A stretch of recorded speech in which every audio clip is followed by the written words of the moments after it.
Modern beekeepers spend hundreds of dollars annually on commercial pollen substitutes to stimulate late winter brood production. But between 1905 and 1920, before the commercial beekeeping supply industry existed, certain beekeepers in the northeastern United States achieved remarkably consistent February brood expansion using nothing more than dried pea flour and honey. The biological mechanism they unknowingly exploited has been largely forgotten, and the timing window they relied on was more precise than most contemporary beekeepers realize. The question is not whether pea flour can substitute for pollen. That was documented in American Bee Journal articles as early as 1908. The question is why this specific combination, prepared in a specific ratio and fed during a specific 2-week window in late winter, appears to have triggered brood nest expansion at temperatures that would normally suppress it. In late February of 1912, a Pennsylvania beekeeper named Howard Killian recorded brood nest temperatures of 92 to 94 degrees Fahrenheit in hives that had been fed a pea flour emulsion starting January 28. Surrounding hives, fed only on their own winter stores, showed no measurable brood activity until mid-March. The difference was not dramatic, but it was consistent across multiple seasons. Killian's notes, published in small agricultural bulletins between 1910 and 1914, described a practice that relied on biological timing rather than ingredient novelty. He was not inventing artificial nutrition. He was replicating the protein profile and feeding behavior that occurs naturally when bees encounter the season's first willow catkins in late winter. Have you noticed your colonies struggle to expand brood in February, even when temperatures briefly warm? Brood rearing is protein dependent. A single larva requires approximately 120 to 145 milligrams of pollen during its development from egg to capped cell.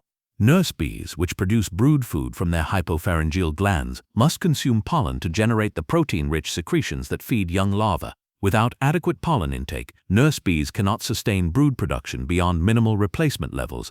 In late winter, colonies face a biological paradox. The queen's laying rate begins to increase as daylight lengthens, but natural pollen sources remain weeks away.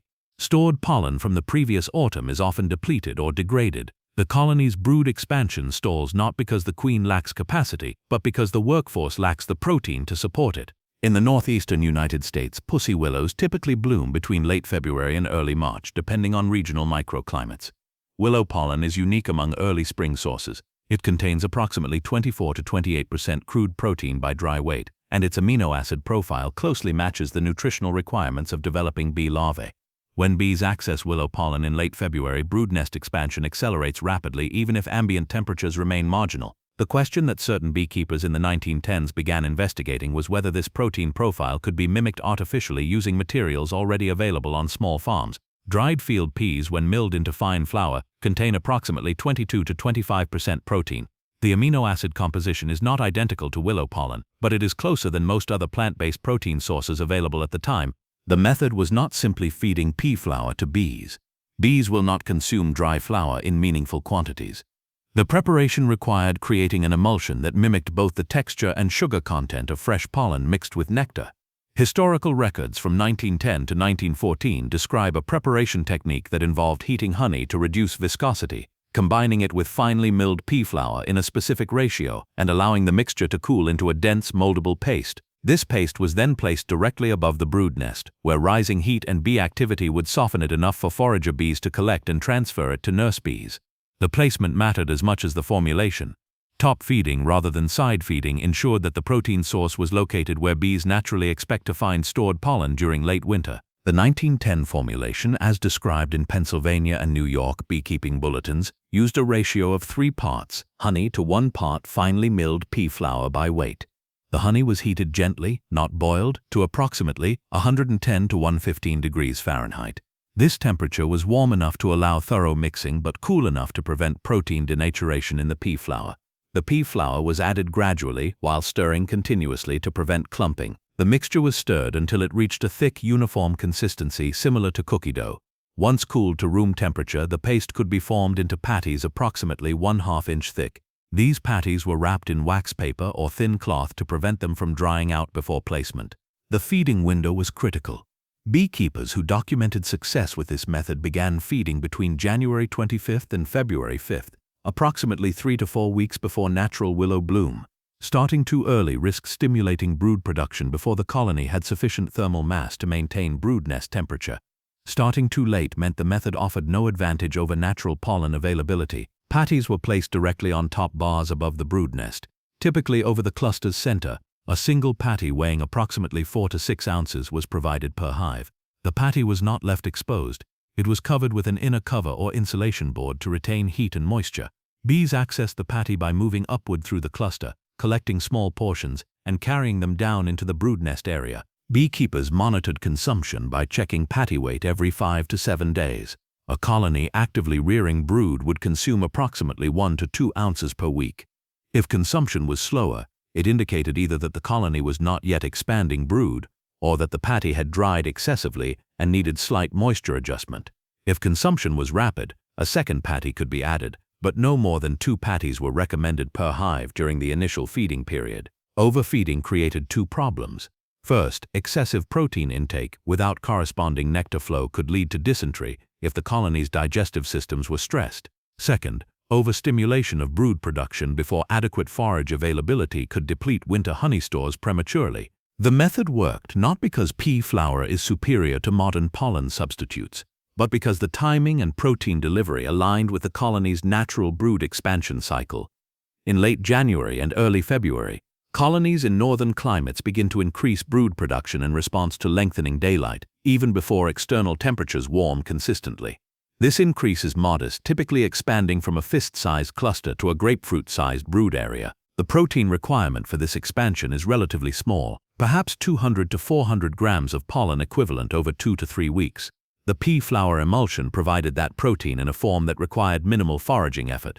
Bees did not need to leave the hive, risk cold exposure, or expend energy collecting scattered early blooms. The protein was available exactly where they needed it, exactly when they needed it.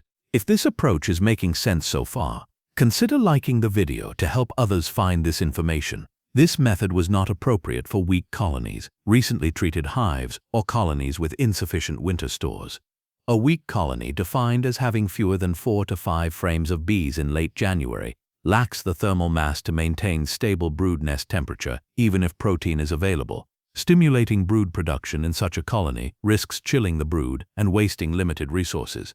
Colonies with less than 20 pounds of stored honey should not be protein-fed in late winter. Brood rearing requires both protein and carbohydrate. Providing protein without sufficient honey stores forces bees to consume honey at an accelerated rate, potentially leading to starvation before spring nectar flow begins.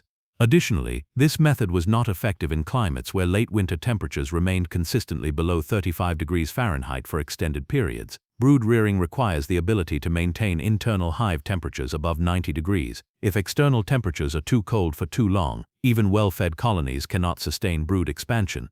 Beekeepers who used this method in the 1910s did not report explosive brood expansion. They reported earlier brood nest development, by approximately 2 to 3 weeks, compared to unfed colonies. This earlier start translated into stronger spring populations, which in turn allowed colonies to take better advantage of early nectar flows from fruit tree blooms and spring dandelions. The yield improvement was modest. Records suggest that colonies fed pea flour emulsion in late winter produced approximately 10 to 15% more surplus honey during the spring flow compared to unfed colonies in the same apiary. This improvement was not from the pea flour itself, but from the earlier population buildup that allowed more foragers to be available when the first major nectar sources became available. The method did not prevent swarming. It did not eliminate disease. It did not replace sound beekeeping fundamentals. It simply provided a nutritional advantage during a specific biological window. The principle underlying this 1910 technique remains valid today. Protein supplementation in late winter can accelerate brood nest expansion if applied correctly. Modern pollen substitutes are more nutritionally balanced than pea flour emulsions, but they operate on the same biological foundation. The timing window remains identical. Late January to early February is still the optimal period for stimulating early brood production in northern climates. The risks remain identical. Overfeeding, feeding weak colonies, and feeding colonies with inadequate honey stores all produced the same negative outcomes they did in 1910. For beekeepers interested in experimenting with historical methods, pea flour emulsions offer a low-cost alternative to commercial patties. The protein profile is not perfect, but it is sufficient to support modest brood expansion. The preparation is simple, the application is straightforward, the expectations should be realistic. More detailed historical beekeeping techniques are compiled in the Forbidden Beekeeping Manual. First link in the description. What is most striking about this method is not its effectiveness, but the biological observation that made it possible.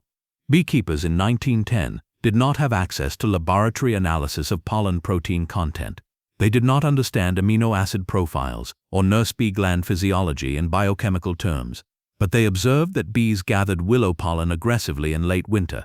They observed that colonies with access to early willow blooms expanded brood faster than colonies without, and they experimented with replicating that advantage using materials available on small farms. The method was empirical, the reasoning was practical, the results were modest but consistent. This is biological beekeeping in its purest form, observing what bees do naturally, understanding the timing and conditions that trigger those behaviors, and replicating those conditions when natural sources are unavailable. The 1910 pea flower protocol was not a revolutionary technique. It was a practical application of biological observation. It did not transform beekeeping. It provided a marginal advantage during a specific seasonal window. But that advantage was real, measurable, and repeatable. For beekeepers managing colonies in northern climates, where late winter pollen scarcity limits early brood expansion, understanding this historical approach offers insight into how protein timing, not just protein quantity, influences spring buildup. If you found this breakdown valuable, subscribe for more historically grounded beekeeping methods that focus on biology over products and timing over marketing. The bees have not changed. The strategies that worked in 1910 still work today if applied with the same precision.